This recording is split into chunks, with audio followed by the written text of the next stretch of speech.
नमस्ते, मैं अजय हूँ। क्या आप मुझे याद करते हैं? यह इस विषय पर लघु श्रृंखला की दूसरी कड़ी है, इमारत में सुरक्षा। पिछले अध्याय में हमने किसी इमारत में ऊंचाई पर काम करने के जोखिम कारकों की पहचान की थी। इस अध्याय में हम समझेंगे कि सुरक्षा सहायता क्या है और इजरायली श्रम मंत्रालय में व्यावसायिक सुरक्षा और स्वास्थ्य प्रशासन द्वारा स्थापित नियम क्या है, ताकि वे आपके जीवन और स्वास्थ्य की रक्षा करने और दुर्घटनाओं से बचने में मदद करें। पहली प्राथमिकता, कार्यस्थल पर सुरक्षा। हमारे लिए ये दोहराना है, आपकी सुरक्षा कार्यस्थल पर इजराइल में कई लोगों के लिए अत्यंत महत्वपूर्ण है। अपने आप को चोट से बचाने और अपने परिवार को दुख से बचाने के लिए आपको काम के हर चरण में सुरक्षा नियमों का सख्ती से पालन करना होगा। ऊंचाई पर काम करते समय कई खतरे होते हैं, लेकिन व्यक्तिगत और मानक सुरक्षा उपकरण, उचित सुरक्षा प्रशिक्षण, दैनिक जांच और सुरक्षा नियमों का पालन करके दुर्घटनाओं को रोका जा सकता है। आइए याद करें कि यह कैसे किया जाता है। इजराइल के श्रम मंत्रालय के व्यावसायिक सुरक्षा और स्वास्थ्य प्रशासन में निर्देश स्पष्ट है।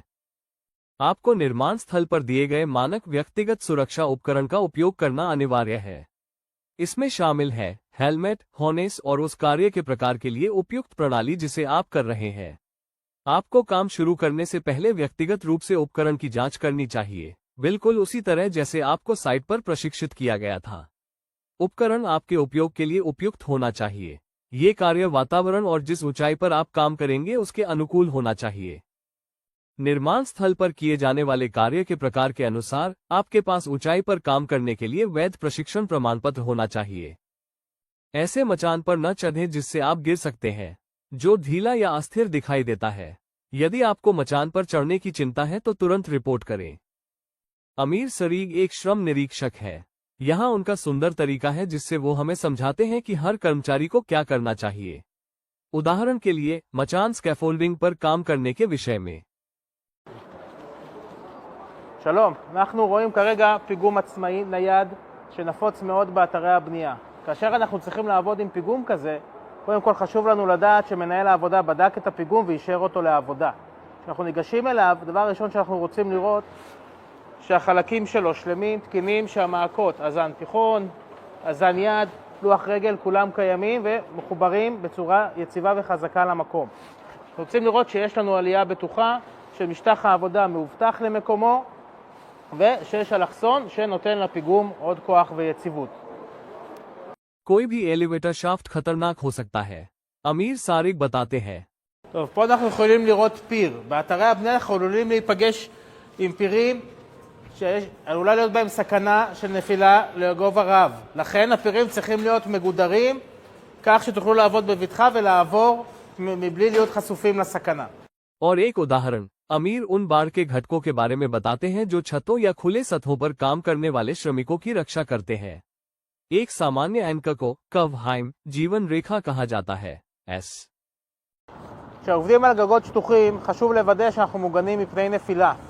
המעסיק נדרש לגדר את משטחי העבודה ככה שאף אחד לא ייפול, בין אם בצורה כזאת ובין אם בצורה אחרת. אך הגידור חייב להיות בהתאם לדרישות החוק.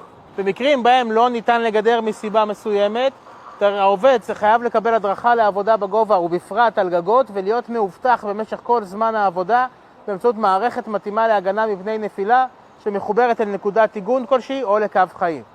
मैं संक्षेप में अमीर के संदेशों को मजबूत करना चाहता हूं। ऊंचाई पर बिना व्यक्तिगत सुरक्षा उपकरण और उचित प्रशिक्षण के काम न करें।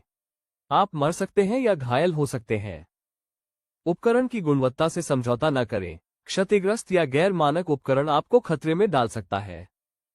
यदि आपको सुरक्षा के मुद्दों पर कोई चिंता है तो अपने प्रबंधक को तुरंत रिपोर्ट करें। शिव प्रसाद उत्तर प्रदेश से हैं। उनके पास इजराइल में भारतीय निर्माण श्रमिकों के लिए एक महत्वपूर्ण संदेश है।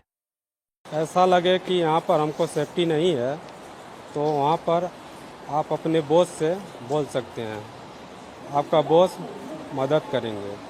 मैं जानता हूं कि संचार आपके और आपके प्रबंधकों के बीच और आपके और उस इजरायली पड़ोस के निवासियों के बीच जहां आप रहते हैं सबसे बड़ी बाधा है। ये सिर्फ हिब्रू भाषा ही नहीं है, जो हिंदी से बहुत अलग भाषा है। सांस्कृतिक अंतर भी महत्वपूर्ण है। आज हम दो महत्वपूर्ण सुरक्षा उपकरणों को हिब्रू में उच्चारण करना सीखेंगे। पहला शब्द है रितमोत या एकवचन में रित्मा। दूसरा शब्द जो हम आज सीखते हैं वो हिब्रू में सुना जाता है कसदा। इसे पहनने का सही तरीका सीधे खड़े होना है, जब आप थोड़ी के नीचे थोड़ी का पट्टा कसकर बांधते हैं। काम पर हमेशा हेलमेट पहनना अनिवार्य है, यह आपकी जान बचा सकता है। हम अगले अध्याय में हिब्रू भाषा के और शब्द सीखेंगे। क्या आप रैन कोहेन को जानते हैं? रैन इजराइल में श्रम मंत्रालय में व्यावसायिक सुरक्षा और स्वास्थ्य प्रशासन के उप प्रमुख हैं। המדינה מתייחסת לעובדים הזרים ולעובדים המקומיים באופן שווה לחלוטין. אנחנו מחייבים את המעסיקים לספק להם ציוד מגן אישי, אנחנו מתאימים את הרגולציה כך שתיתן מענה לסיכונים הייחודיים בענף הבניין, אבל צריך לזכור שבסופו של יום האחריות היא משותפת, היא גם של העובדים עצמם. אנחנו מקפידים מאוד לוודא, גם מבחינת הדרישות למעסיקים וגם בביקורי הפיקוח והאכיפה שלנו בשטח, שאין קיצורי דרך, שהעובדים עושים שימוש בציוד המגן האישי שמוקנה להם. האחריות המשותפת היא בעצם המפתח לאתר בנייה נקי מאירועי בטיחות. यहाँ एक बहुत ही महत्वपूर्ण संदेश है। इस वीडियो का उद्देश्य औपचारिक ट्यूटोरियल होना नहीं है, बल्कि यह केवल सामान्य निर्देश प्रदान करता है। जब प्रबंधक आपको औपचारिक प्रमाणन देंगे, तो आपको ऊंचाई पर काम करने के लिए प्रमाणन का आधिकारिक पत्र प्राप्त होगा। आज की इस मिनी सीरीज का दूसरा भाग यहाँ समाप्त होता है, जो निर्माण कार्य में सुरक्षा के बारे में है। हमारे पास एक और छोटा अध्याय है जिसमें इजराइल में एक कर्मचारी के रूप में आपके अधिकारों के बारे में महत्वपूर्ण जानकारी है। मैं आपको ये भी बताऊंगा कि आप निर्माण स्थल पर प्रबंधकों के साथ अपने संचार को कैसे बेहतर बना सकते हैं। यरूशलेम से शालोम।